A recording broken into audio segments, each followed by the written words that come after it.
My good people, my good people.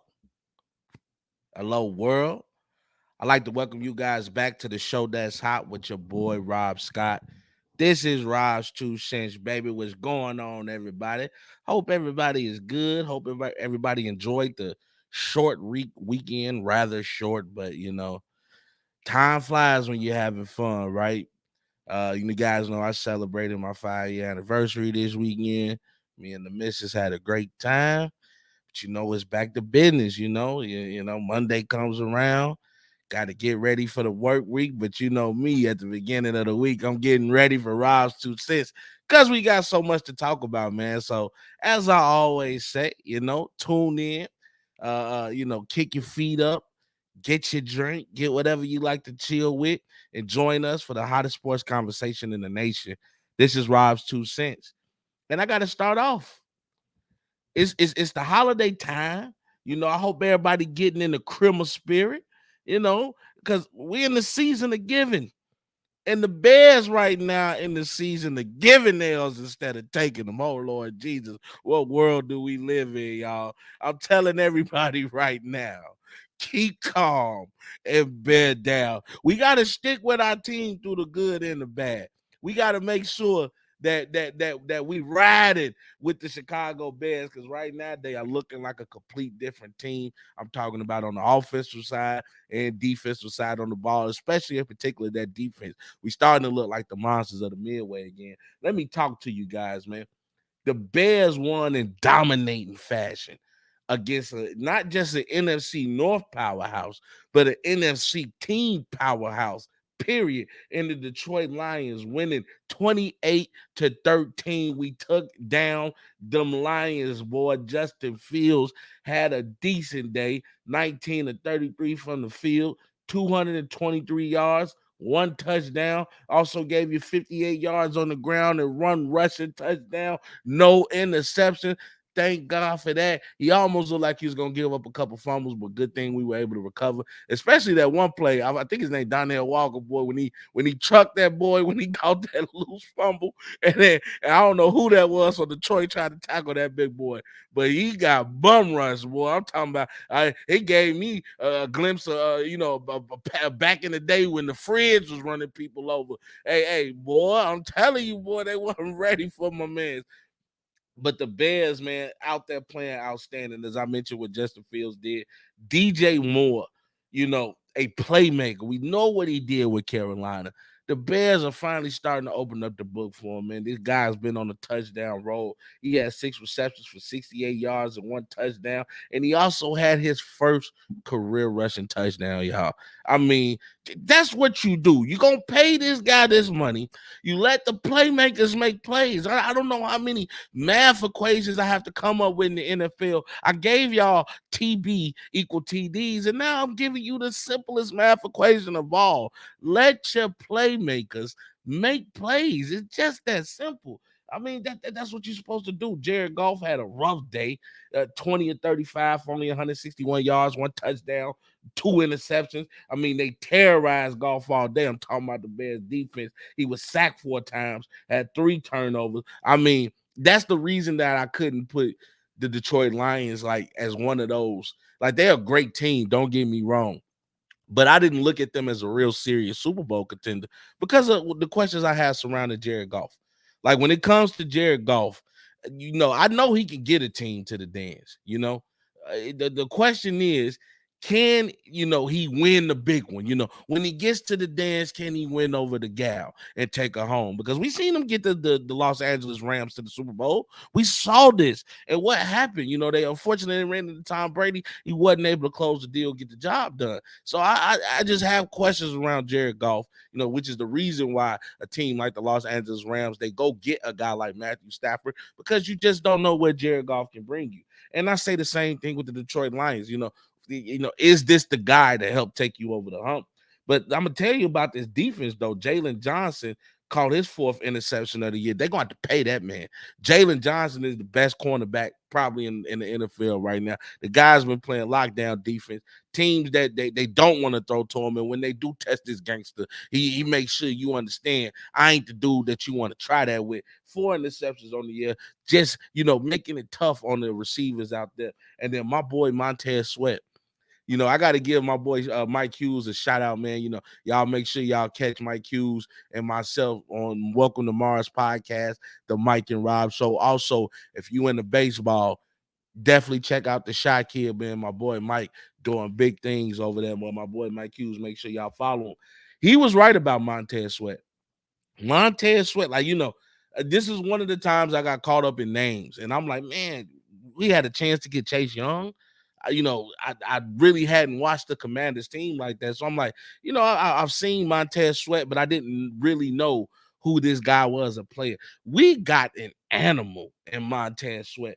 Let me tell you about what this defense has done, because he has not only been a great investment for the pass rush, he's been a great investment in being a leader of this defense. Because since the Bears have acquired his services from the Washington Commanders, the Bears have recorded 7 sacks in the last 3 games. We're talking about a point in time when we only recorded 8 sacks in total in the first 9 games. The guys come in already made a huge contribution to this defense, and he got us rocking and rolling. You can just see the elevation in play. You can see the motivation surrounding the Chicago Bears team. Man. They are playing, with a fire under their ass. Finally, and I had to laugh at the comment when the Bears won, when the commentator said, look at the relief on Coach Matt Eberflus' face, because he knew he was coaching for his job. He had to put together a hell of a game coaching-wise in order to even think about being reconsidered to becoming the Bears head coach again next year. And I'm gonna have to give it to Eberflus. If I'm gonna give you criticism, I'm going to also give you praise when it's warranted. The defense has been looking completely different. The defense looks completely. Yeah, remember, he was a defensive coordinator for the Indianapolis Colts before he became the Bears head coach.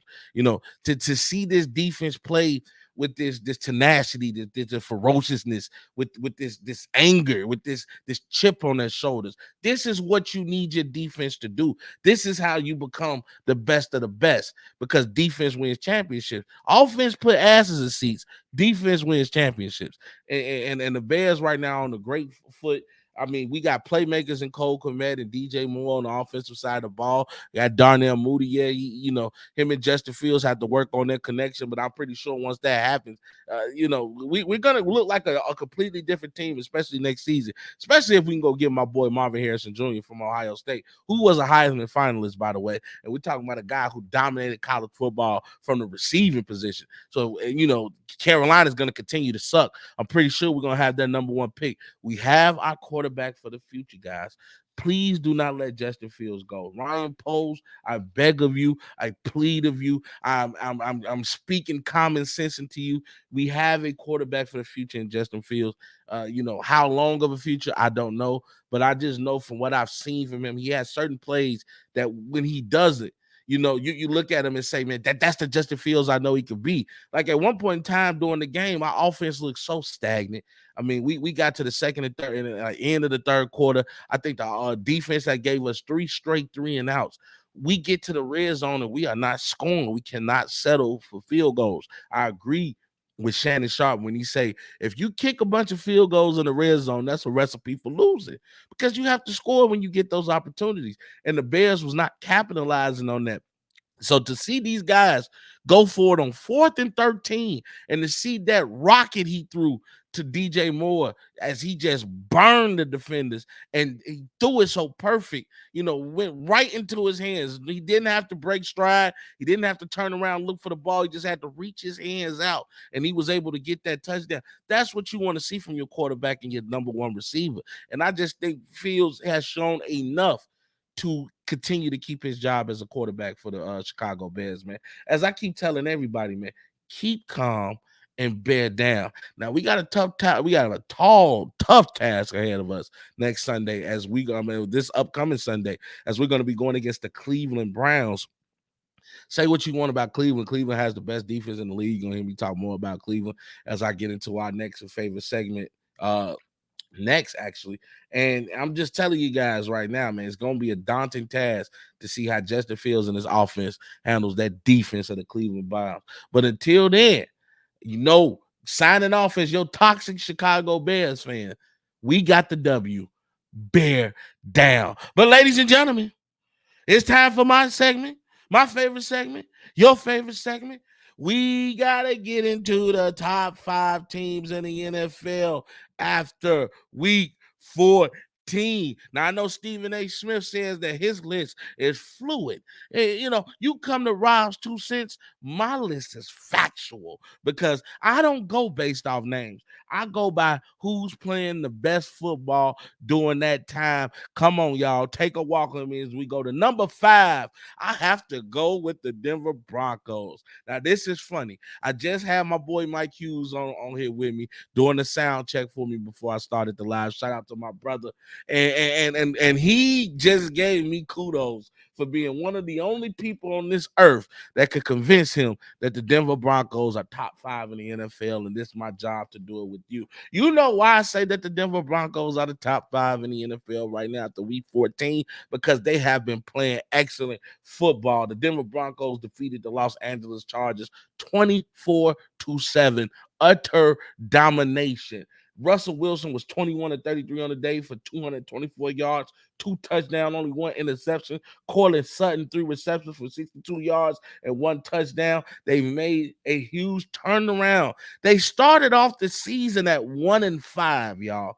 Let me tell you what they're doing now. They've won 6 out of their last 7 games, including a 5-game win streak until they met the Houston Texans last week. They lost to the Texans, bounced back with a dominating victory against the Chargers to put themselves right back in the playoff hunt as they're on the bubble. There are 6 teams right now in the AFC with the record of 7-6. And right now, I think Denver has a great chance of making it to the playoffs. It seems to me that the combination, that the experiment known as the Russell Wilson, Sean Payton experience is starting to bear fruit and to give dividends to all of the hard work that the Denver Broncos have been showing, because this defense has turned it around. They've held the Chiefs to 9 points a few weeks ago and didn't allow not one single third down conversion for the Los Angeles Chargers, who was 0-12 on third down attempts. Do you hear what I'm saying?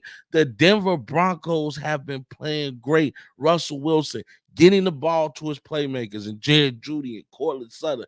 They're finally getting that run game together. He's starting to take down the turnovers. And as I mentioned before, the defense is finally starting to look like the old defense that we saw a couple of years ago when we said that the Denver Broncos was one quarterback away from actually being a Super Bowl contender team. Remember, at that time they had Drew Lock behind the center. Now you have a Super Bowl champion in Russell Wilson, who's been playing like, he's motivated.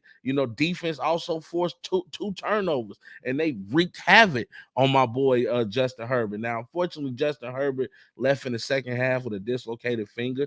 He's probably likely out for the regular season. So that's another quarterback on the list that goes down, gone for the season. But the Broncos, they're in the hunt.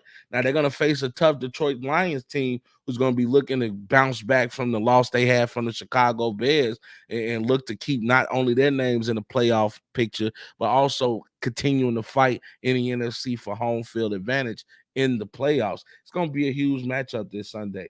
Coming in at number 4, I gotta go with the Cleveland Browns. See, I don't go based off names. I don't go based off what other analysts are saying. I go based off watching actual football. And the Cleveland Browns right now have been playing some of the best football this year. Keep in mind, they were with Deshaun Watson at one point, without Deshaun Watson at one point. He comes back and then he's gone again. He wasn't playing that great at the beginning of the season. Then you have PJ Walker and Thompson coming in to be your quarterback. And now 2 weeks ago, you called Joe Flacco, who was retired, to come in and be your quarterback on this team. And the Browns still have not missed a beat being in second place in the AFC North, right behind the Baltimore Ravens. And let me tell you something about this Cleveland Browns team. They've been going crazy. Now, Joe Flacco made his second start for the Browns as they defeated the Jacksonville Jaguars 31-27. He was 26 of 45 on the day for 311 yards, 3 touchdowns, and 1 interception. This is a guy who was just on his couch 3 weeks ago. Joe Flacco was retired. Joe Flacco could have been on the other side of the screen with me doing Robs2Cents. The guy was sitting up with his feet kicked up, smoking on a cigar.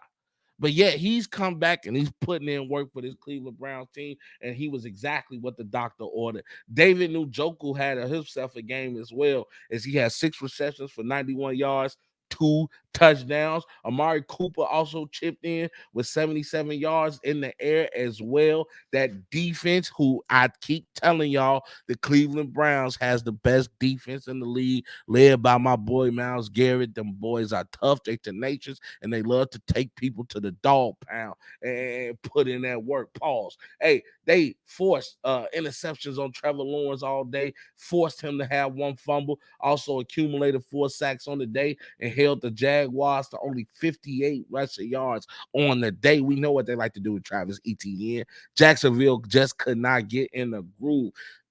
Even though Trevor Lawrence threw 3 touchdowns, he threw for 3 interceptions. That just tells you something about this Cleveland Brown defense. They are going to keep coming. They're going to keep coming in waves, and they are looking to seek and destroy. Now, the Browns are 8-5, and even with the inconsistent QB play, they are still in the top spot in the AFC wild card race. They're going to be facing the Bears on Sunday, and that's going to be a tall task for Justin Fields in that offense. Coming in at number 3, we got to go with the Dallas Cowboys. How about them Cowboys? Because, man, Dak has been playing out of his mind, definitely putting his name in the top spot in the MVP race, doing what he does best, and that's getting touchdowns. They dominated the Philadelphia Eagles. I mean, completely decimated the number 1 team at that time, and not just the NFC, but in the NFL. And they went in there and made it look like child's play. Dak Prescott led the charge as the Dallas Cowboys defeated the Philadelphia Eagles 33-13. I mean, they went in there and literally sit down. Didn't I tell you what Mystical say? Sit down. Shut up. I know you ain't gonna do it no more. You saying my name, you must be looking for me. Here I go, boy. I'm telling you, boy. The Cowboys came in there and went to work. Dak Prescott added to his MVP push, going 24-39 on the day for 2 touchdowns, no interceptions. CeeDee Lamb, who has turned himself into a top 5 receiver in this league, 72 yards receiving and 1 touchdown as well. And rookie Jake Ferguson, that tight end, that's mean and green and ready for the smoke. The boy had 72 reception yards as well. Cowboys had a balanced attack as they had 138 rushing yards on the day. Man, I'm telling you, but I don't know if people sleeping on that Cowboys offense, but they got some playmakers on that side of the ball. But let me tell you about this defense. The defense stood up and they made a statement, and they made it tough for Hurts and the Eagles all damn day.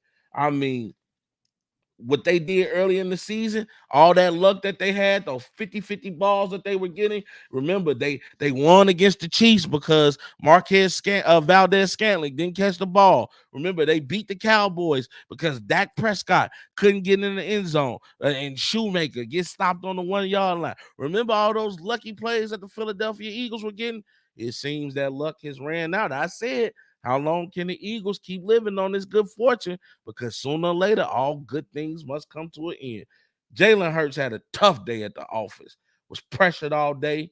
He went 18-27 for 197 yards and no touchdown. In fact, the complete offense was left scoreless. They only scored a touchdown after a fumble, scoop, and score. The defense was the only one that scored a touchdown for the Philadelphia Eagles.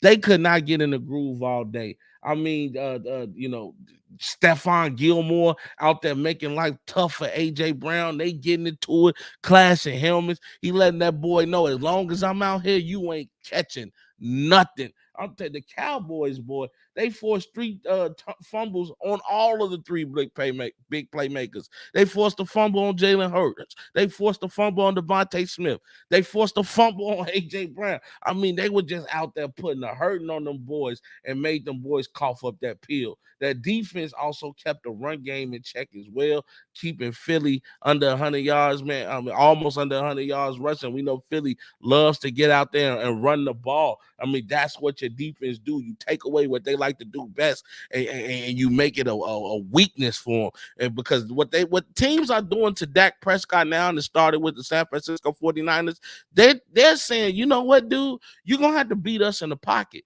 We're not going to let you be the playmaker. We're not going to let you get in the opportunities to do the tush push. We're not going to let you get the opportunities to run the ball and to force the defense to collapse. And now all of a sudden, A.J. Brown, Devontae Smith, and Golden, and all these guys are open. We going to make you be a pocket passer. Can you beat us being a pocket quarterback? And so far, it hasn't worked for Jalen Hurts, man. I mean, Cowboys look like a true Super Bowl contender. They made Philly look unsure of themselves. Now they sit on top of the throne in the AFC East and as the second best team in football. The Cowboys are going to go on to play the Buffalo Bills next. That's going to be a huge one. They're fresh off a controversial win against the Kansas City Chiefs, which I'm going to get into a little later on this show. But, right now, the Cowboys are rocking and rolling, y'all. How about them Cowboys coming in at number 2? We got to go with the Baltimore Ravens. All they do is win, win, win, no matter what.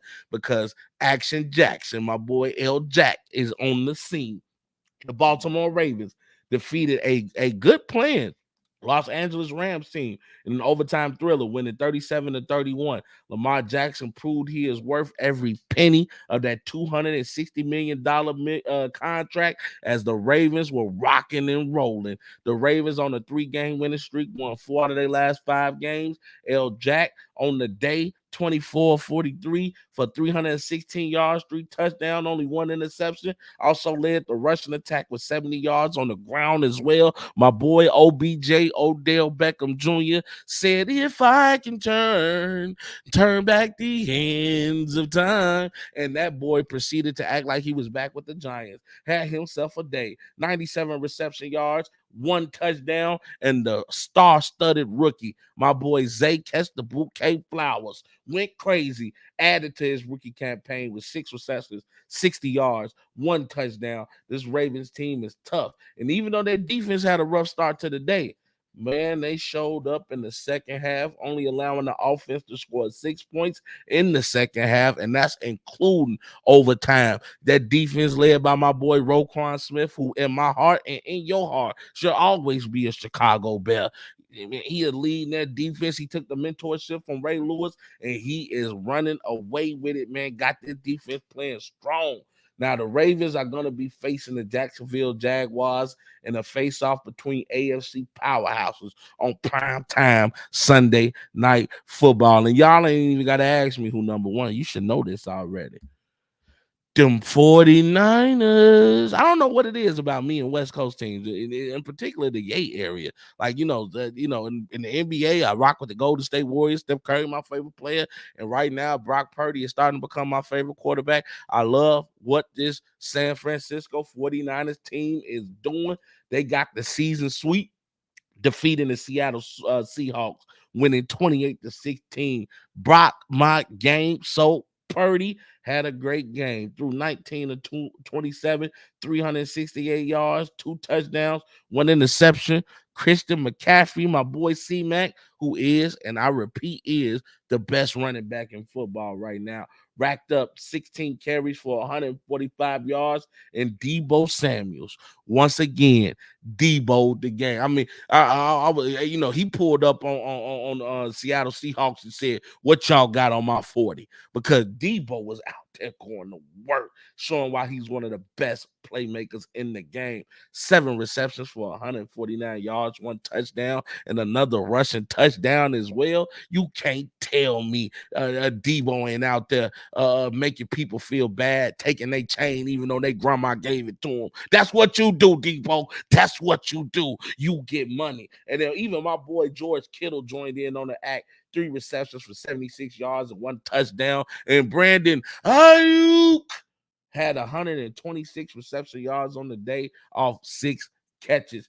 This is what I'm talking about, y'all.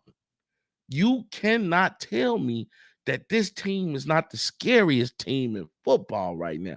Listen to all these playmakers. I ain't even named Jawan Jennings yet. And Mitchell, the other running back that they got. I mean, they have entirely too many playmakers on the offensive side of the ball. And don't get me started on the defense, because not to be outshined, the defense once again showed that they got playmakers as well. Sacked the quarterback 4 times, forced 2 interceptions, including an interception for Fred Warner and sacks for both Nick Bosa and the former Cowboy Randy Gregory. If you don't think the 49ers right now are the best team in football, you out here smoking that ayahuasca with Aaron Rodgers in the cabin. And you need to get your hair checked, because right now ain't nobody seeing the San Francisco 49ers. And they're going to be going against the Arizona Cardinals on Sunday. That should be another dub in their back pocket. Let's rewind, ladies and gentlemen. At number 5, I have the Denver Broncos. At number 4, the Cleveland Browns. Number 3, the Dallas Cowboys. Number 2, the Baltimore Ravens. And the best team in football, the San Francisco 49ers, boy.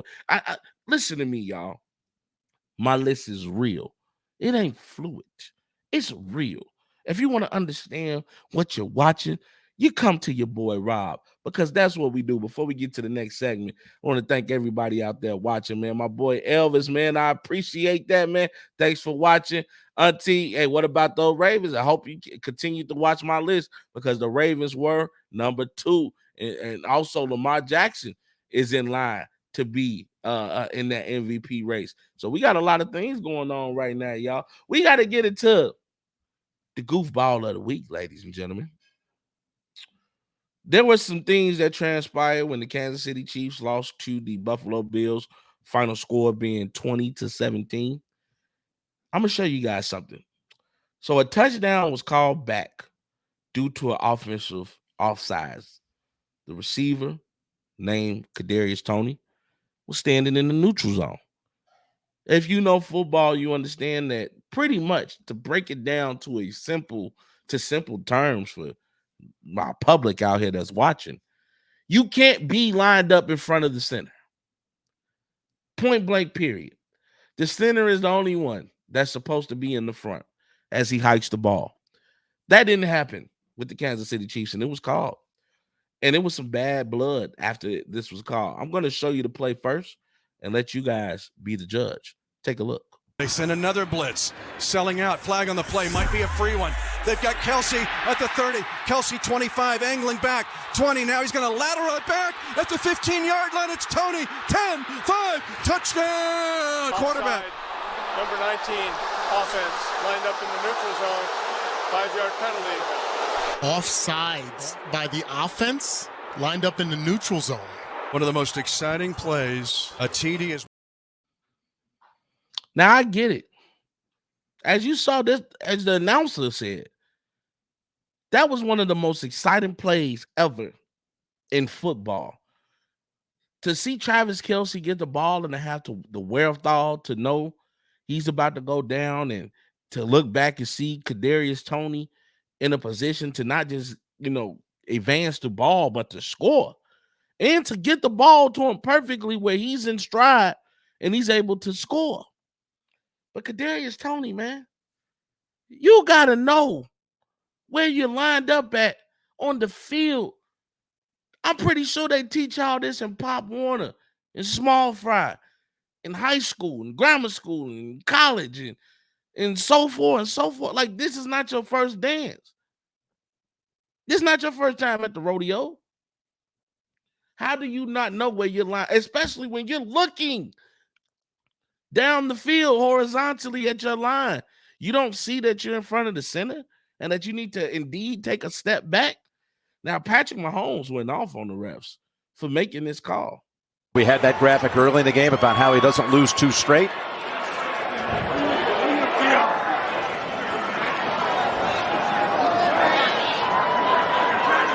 That's the emotions of the game. You know he wants. Well, have they lost the locker room? What is going on here with Mahomes? I just said that frustration is growing for Mahomes ending offsides. Watch Mahomes. So Mahomes, first of all, what's up with y'all players acting like y'all gonna do something to these referees? Y'all not finna touch these gentlemen. You know, all that tough Tony is just baloney. Because y'all not finna do nothing. Y'all be acting so tough with the referee. I'm gonna tell you who you should have got mad at.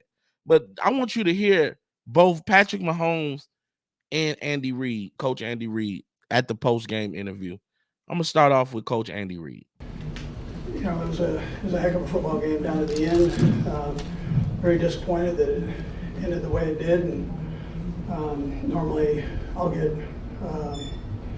I never use any of this as excuses, but normally I get a warning before something like that happens in a big game. You normally get a warning? Now that puzzled me for a second, but listening to other analysts who actually played the game of football, they did indeed say that at times the referee will let you know, hey, you're standing too far up. You're in the neutral zone. Take a step back, or we're gonna have to make that call. Okay, I'll give you that, Andy. But to imply that the official has to do that, that's not a rule.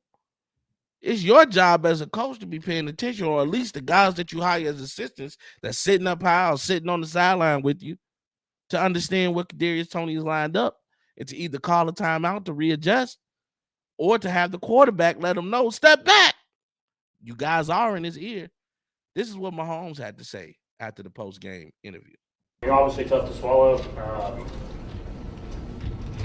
I mean, not only for me, but just for football in general. I mean, just to take away greatness like that. I mean, for a guy like Travis to make a play like that, and who knows if we win. But as I know, as fans, you want to see the guys on the field decide the game. And that's why last week I didn't say anything about the flag. They didn't get called on the Marquez. And so, I mean, they're human, man. They make mistakes. But, I mean, every week we're talking about something, and all I can do is go out there and give everything I have. And I'm proud of the guys. That's what we did. And it was a great football game that ended, another great football game that just ended like that. It's just tough to swallow. So, Mahomes, you're getting mad at a referee for doing their job. Now, we're not going to talk about the fact that you've had so many calls go your way in your run with the Kansas City Chiefs. I mean, you don't know what it's like to not play at least in the AFC Championship game. I mean, you have Nick Wright on First Things First calling it the Mahomes Invitational because the AFC Championship goes through Kansas City. So you have to know that during your run, you receive questionable calls. You receive calls that went in your favor in order for you guys to keep dominating the way that you have. In the moment the call doesn't go in your favor, you want to get mad at the refs for doing their job. Patrick Mahomes, let me talk to you. You win, Coach Andy Reid, because y'all are the goofballs of the week for blowing up at the refs, about the offensive offsides call on Kadarius Toney. I want to talk to you for a minute. This is from the heart. You should have gave that energy to Kadarius Toney, because this ain't the first time Toney has messed up. Now remember, Toney messed up against the Detroit Lions in the home opener. All he has to do is stop dropping passes. He can't do that. Maybe you should have put that energy towards him for being the guy who's had 32 drop passes in the league since he's entered in 2021. Maybe you should get mad at your team who leads the league in the most drop passes ever.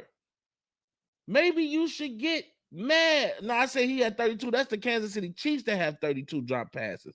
He should get mad at Kadarius Toney, who's had 3 drop passes in Detroit and has the highest drop rate among the 105 wide receivers with at least 75 targets entering the league back in 2021. Maybe you should give that energy to Marquez Valdez-Scantling, who dropped a go-ahead touchdown when you guys lost to the Philadelphia Eagles. You need to get mad at your team and not get mad at the referees. I don't care if you do it behind the scenes. Hey, I'm all down for you not wanting to put your team on with that negative spotlight in front of everybody. But when we get in this locker room, we gonna have a problem because I'm playing my ass off and I'm getting you the ball and great opportunities to score. And all you have to do is catch it, and you can't even do the number one job that you're supposed to do as a wide receiver. That's where that energy should go. So that's why Coach Andy Reid and Patrick Mahomes got nothing but love for y'all. But this week, y'all are Robs, goofballs of the week. Keep the main thing, and stop letting the outside sources get to you. You guys got to know that you guys are in this position not because of the referees. It's because of you. If you knew better, you would do better. So it's time to get better. And that's all I got to say about that. I want to give a congratulations out to my boy, Jaden Daniels from the LSU Tigers for winning the Heisman Trophy. He gave a great speech. He was out there clean, as you guys can see. Congratulating the other contenders, the other finalists in the Heisman race, and understanding that it's still work to be done. And I think he's mature for his age. If he decides to enter into the NFL draft, I think this kid is going to be successful.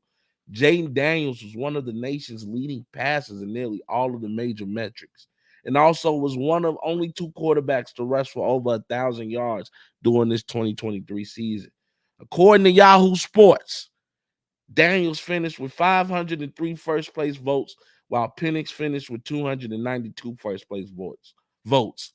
That's the total margin between the 2 quarterbacks was 2,029 points to 1,701 points to 1,701 points, and this was the closest Heisman voting since 2018.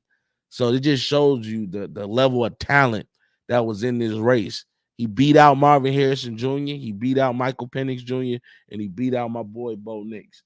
He finished the year throwing for 3,812 yards, 40 touchdowns, and rushed for an additional 1,134 yards and 10 touchdowns on the ground.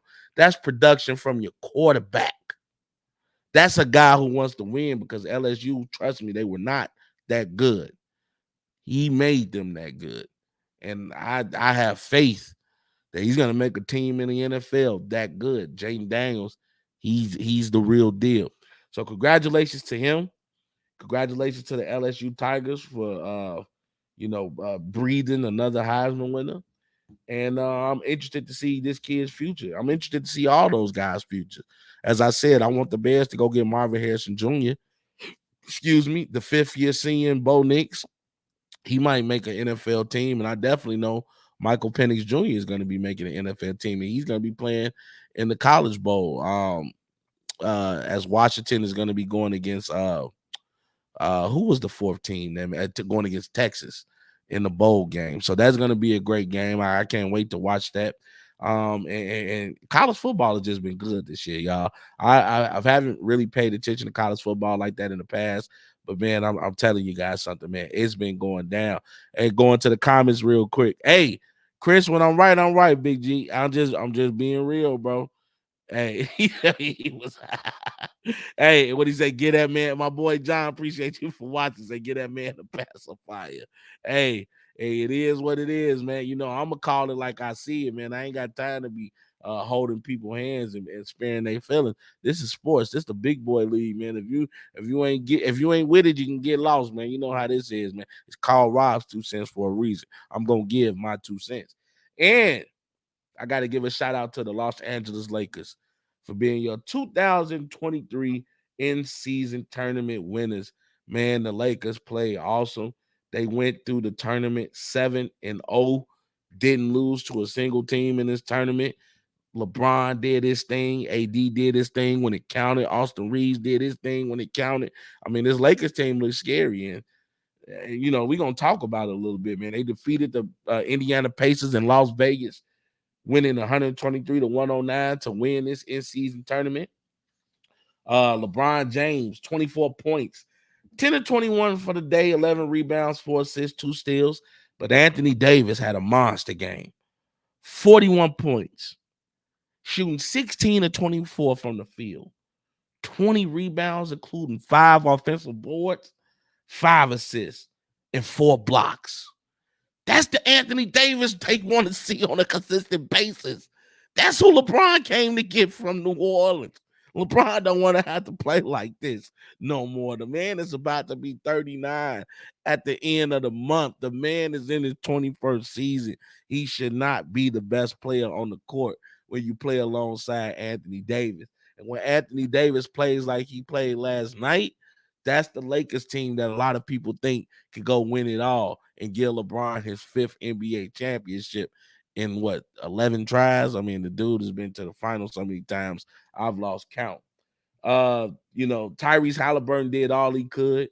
20 points, 8 of 14 from the field, 2 of 8 from the three-point line, 11 assists, 1 block, and 1 steal. My boy Austin Reeves for the Lakers had a good game. 28 points, 9 of 15 from the field, 3 assists. Nobody shot particularly well from the three-point line this game. I know because I betted on it, and I was pissed. Like, I thought Austin Reeves could give me 2 or 3 threes. I was banking on LeBron giving me about 3 threes. Thought Halliburton was going to give me about 4 threes. Buddy Hield was going to give me about 2, 3 threes. That sounded like a good damn bet to me. I'm just, but nobody shot well from the three-point line. Indiana was 10 of 41. I mean, a team that shoots 41 threes and you only hit 10 of them, it tells me there's a problem, because you're going to eventually have to realize tonight just ain't my night from distance. Let me try to get some baskets up close. But, these teams are just consistently sticking with that 3 ball. They're going to live or die by the 3. And in this case, Indiana died and got buried, unburied, and died again. It was just bad from the three-point line. Now, this sounds like a reasonable stat line. The Lakers were 2 or 3 from distance. They realized after maybe 5 or 6 threes, we don't have it. And they only shot 13 threes. That's what you're supposed to do. When you go 2 or 13 from distance, you should not shoot any more threes. Why Indiana decided to shoot 41 and they only hit 10 of them, I will never know. Almost remind me of that Houston Rockets team in that game 7 when they went like 7 of 42 from the three-point line. Like, you should know sooner or later, let me stop shooting these joints because I can't hit shit right now. LeBron was named MVP of the tourney. A lot of people got mad because they're like, man, well, AD just had a 40-20 game. Look, y'all, either you're not reading or you can't comprehend. The MVP is based on performance throughout the tournament, not just the championship game. LeBron James is the reason they even got to the dance. AD wasn't doing nothing during the tournament, at least nothing of significance. Austin Reeves was off and on. LeBron was consistent through his play. Listen to these crazy numbers. He shot 26.4. No, actually averaged 26.4 points. Averaged 8 rebounds. Averaged 7.6 assists. Averaged 1.6 steals while shooting 57.8% from the field and 60.6% from the three-point line. Does that not sound like a guy that should have gotten MVP of the tournament? See, y'all got to let this hate for LeBron go. Is LeBron my favorite player? No. Told y'all, it go Mike, Kobe, and LeBron for me. But you got to understand greatness when you watching it. That dude is great. He's in his 21st year, and he's better than 95% of the league right now. That's bad. That's bad that y'all letting a 39-year-old come out here. Y'all fresh out of college, young legs, all the energy in the world, and y'all can't do nothing with this boy. That's when you understand that it take more than skill. Y'all got to learn will. You got to learn that you got to have that mindset that you want to be better than anybody else. That's one thing I like about Anthony Edwards right now. And the reason why the Minnesota Timberwolves are number 1 in the West, because now the real season begins. In-season tournament is over with. We waiting on Christmas games and those few games right before All-Star break, and then we are into it now. Who's going to make the playoffs? Who's going to qualify for the play-in? This is where legends make their name. Now, I do want to give a shout-out to Halliburton. I love what this in-season tournament has done. It definitely accomplished its goals and what Adam Silver wanted. It brought more viewers to the NBA. That's why I was telling my boy Ant, shout out to Ant. I was telling him, this in-season tournament wasn't to prove anything. It was to get more viewers, which means more money from the TV networks for the NBA to put in their pockets. And it opened up avenues to play games like in Las Vegas and to bring in a different audience. The in-season tournament did what it was supposed to do, and it gave us new stars. Look at Tyrese Halliburton. How many people were talking about Halliburton before this in-season tournament and watching just his inspirational play and how he was bringing it every night? Pause. Out there on the court. That's what you want from your sport when you're watching it. You want to see new stars created. You want to see a reason to continue watching. Now, I just read somewhere that the NBA right now is looking into next year, saying that the winner of the in-season tournament guarantees a spot in the playoffs in their respective conference. So not only are you getting the money incentive, you're getting an incentive to make the NBA playoffs no matter what your record is. You are guaranteed a spot. That's something to play for. So shout out to LeBron. I was reading little excerpts from his teammates, guys that are not known, rookies and guys that ride the bench that were just, happy and appreciative that a guy like LeBron cared about them getting money. Everybody in the NBA ain't eating like LeBron or Anthony Davis or even Austin Reeves. It was guys that was literally quoting saying that I've never had this much money before, and I just want to take care of my family with it. So, the $500,000 for each player meant something. And then even the runner-up got $200,000 for each player. So, shout out to Indiana and making it a tough game. And it was a great tournament to me. I'm definitely excited about the game of basketball. We already back into the action. Saw last night Zion go for 36. We saw the 76ers absolutely destroy the Washington Wizards. We see the Clippers right now winning 7 out of their last 10 games and looking like the Harden experiment might work, but we all know just wait until the playoffs. Don't get too hyped, LA. When he gets in the playoffs, Harden is going to pull his greatest disappearing act yet. It just is what it is. I'm sorry. It's the truth. Also, we had a great boxing match this weekend, man.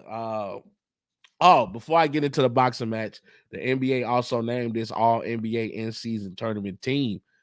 The guy selected for this team was Tyrese Halliburton, Giannis Antetokounmpo, Kevin Durant, LeBron James, and Anthony Davis. I agree with that list. I think those 5 guys played exceptionally well in this in-season tournament. I wish you can add maybe Jalen Brunson and Luka, because I think those guys did a hell of a job as well. Let's go to the comment real quick. He said, boo. Hey, don't hate on my boy, Brian. Don't hate on my boy, Brian, man. Let's finish this show out, man. We saw a great fight this weekend. I've watched it like 2 or 3 times now between Devin Haney and Regis Prograis. Prograis was the champion at 140 pounds. He was the WBC World Super Lightweight Champion. After the championship was vacated, he became the interim champion, and him and Devin Haney had a fight to see who was going to be the real legit champion. Keep in mind, Devin Haney was moving up in weight class. He was the undisputed champion at 135 pounds, and he relinquished the undisputed title, meaning he captured all 4 titles: WBC, WBA, WBO, and IBF champion. He relinquished all 4 of those belts because he wanted to move up and become a two division champion. So that's exactly what happened. He went in there and massacred Prograis. I mean, it wasn't even close. Unanimous decision, including this beautiful ass knockdown in the 3rd round. Take a look. And go in right there. See, you should double, triple up those jabs. Get your foot in position, then you can throw the big left hand. Yeah, because he's got to close the distance. He can't fight Devin Haney at this type of range. It's the kind of range Haney wants to be at. Oh, they put it down! Devin Haney with a lightning quick strike! That's a beautiful right hand. Woo, he knocked the bejesus out of that boy. I mean, you know what they say is always the ones you don't see coming. that hurt the hardest. And he did not see that laser right coming. I mean, just it wasn't even a check down. That was just a pure, I see my opening, I'm gonna take it. He threw that right with relentless aggression and packed that man up. That man, now luckily, he was able to bounce back up. Sometimes you can get hit into shock. You don't really know what happened. And Devin Haney did that all fight. I mean, he had made him wobbly in the 6th round. Made him wobbly in the 9th round. I mean, Devin Haney was all over that boy. I mean, it was nothing that Prograis can do. And Prograis was talking real reckless and during their pre-fight conferences and the pre-fight build-up. He was talking reckless. He was talking about how Devin Haney doesn't have any power. He doesn't knock anybody out. I mean, he was talking real sleazy at the mouth. I think Prograis got like 21 knockouts or something. So he's a guy known for being a knockout artist. And he was just talking how he was gonna knock Devin Haney out. I mean, and Haney was talking this shit too. But let me tell you, after the fight, Prograis was humble. I mean, the dude was like, man, I gotta admit, he's better than I thought he was. He's quicker than I thought he was. He has more power than I thought he was gonna have. I mean, it's always the ones that you don't see coming. And you know what I'm saying? And he caught me with some great shots. I just got my hats off to him. I mean, I love watching fighters get humble. You know what I'm saying? It's a dangerous sport, so I got respect for all boxers, MMA guys, bare knuckle slapping contest, anybody that's doing the physical sports combat. I'm with you on that, man.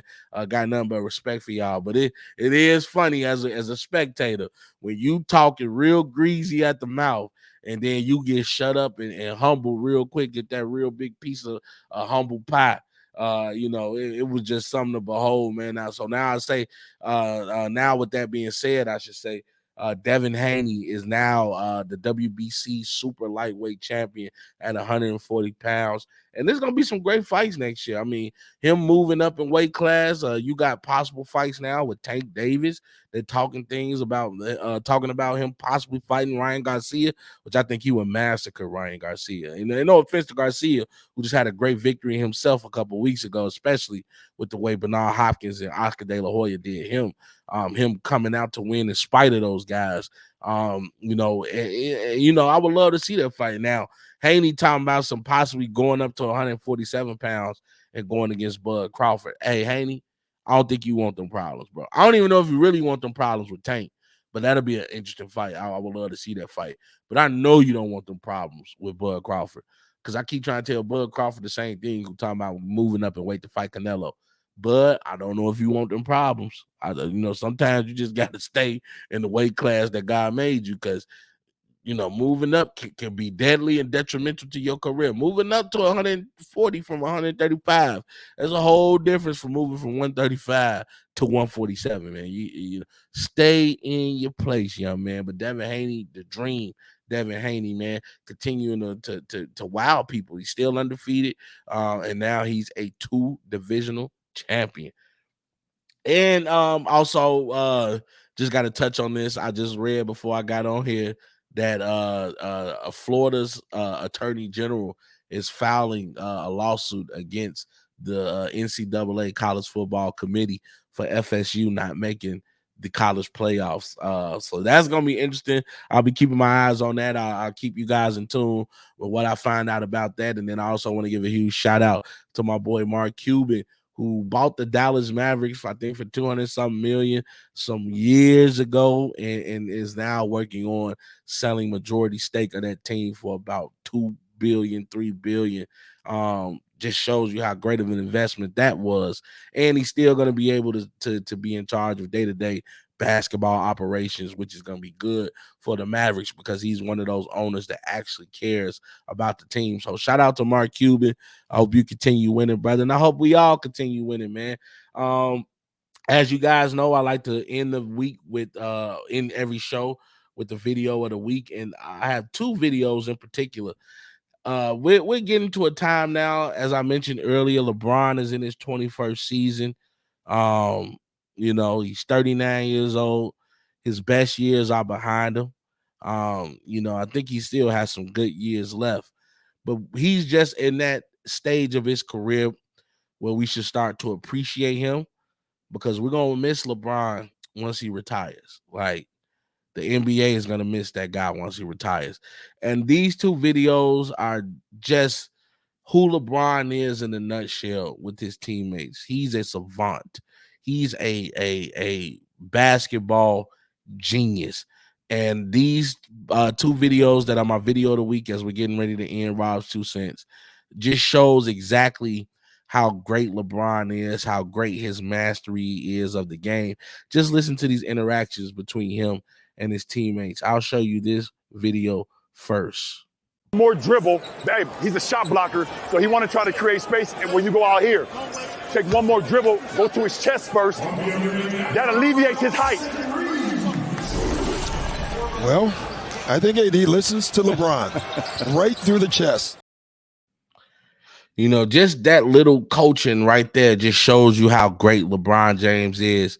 And then I caught this conversation, and I'm pretty sure you guys are gonna love it too. It just shows his mental capacity and how much he really, you know, puts into the game mentally. Check it out.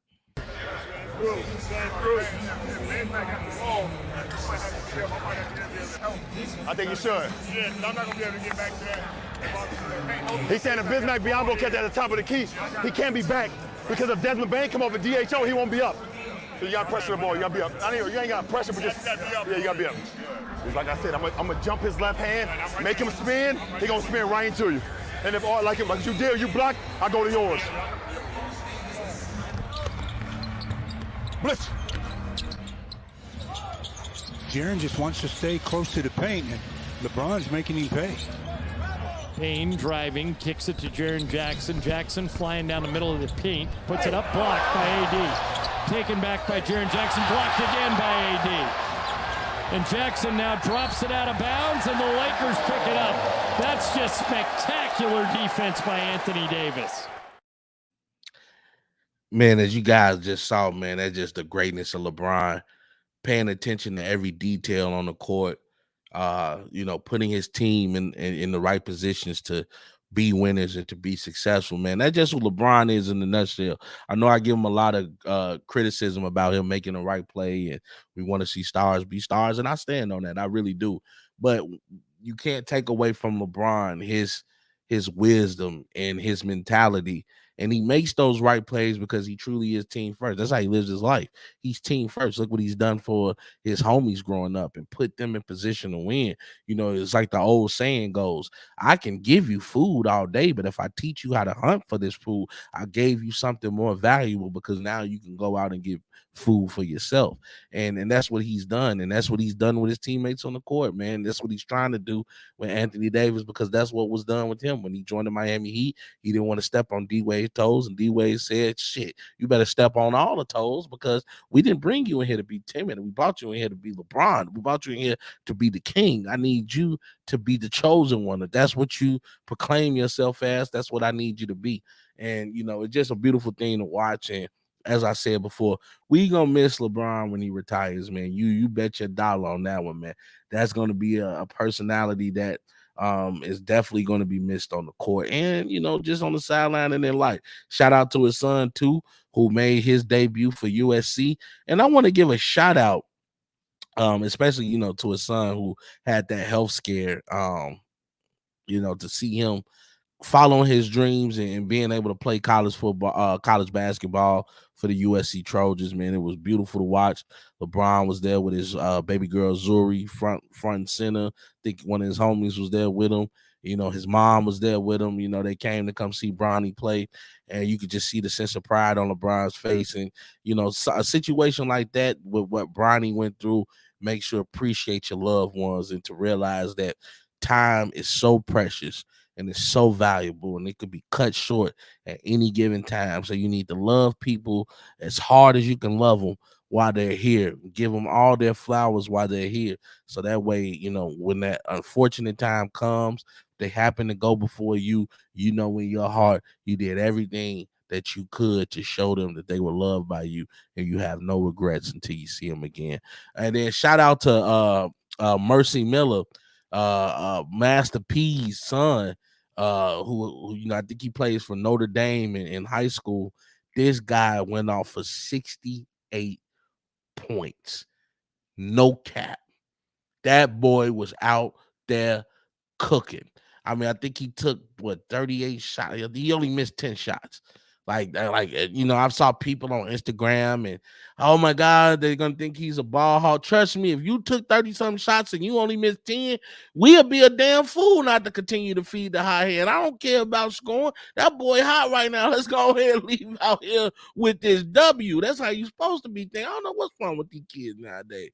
That boy was out there doing his supposed to. If he that hot, continue to feed him, man. So shout out to you, man, and shout out to Master P. I know, taught the world how to be an entrepreneur, man, and you still doing great things. And I love to see how you are with your kids, man, and seeing your kids make a name on their own. So shout out to the whole Miller family, man. And that's my show, ladies and gentlemen, man. It's been a hell of a ride.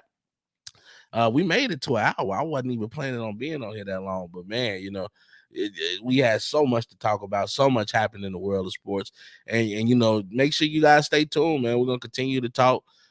We got the Welcome to Mars podcast coming on tomorrow. Might be a little later, and that's just due to the fact that I have a holiday. I have several holiday parties to go to tomorrow and Thursday. But we're going to bring you the show best way we can. Also, we're going to have Welcome to Mars this weekend. We got a lot to talk about in the NBA, a lot to talk about in the world of sports, man. And remember, you can always catch Robs2Cents every Tuesday at 7 p.m., wherever you streaming from. If it's Facebook, Instagram, Twitter, Twitch, YouTube, you can catch me everywhere, baby. I'm here. I was about to say can't stop, won't stop, but Diddy in trouble right now. We're gonna stay away from that one. Hey man, I got nothing but love for y'all, man. I appreciate y'all for staying tuned in with me. Make sure you guys like, share, and subscribe if you're on YouTube. Make sure you follow Robs2Cents or Robert Great One Scott on all social media platforms, baby. Let's get it, baby. I'm trying to make my dreams happen. I can't do it without you. Got nothing but love for y'all, man. Have a great evening. Continue to be productive, and you already know the slogan, baby. We gone. There's a bigger fight going on. There's a much bigger agenda than the streets. And I know sometimes it's hard to see that far in front of us, but we have to look past the illusions, look past the delusions of grandeur, and look at the bigger picture. We need to become better versions of ourselves each and every day. Fight for what you believe in. Because if you stand for nothing, you'll fall for anything. We just getting started, baby. You guys know the slogan now. Hope you all have a great evening. And we got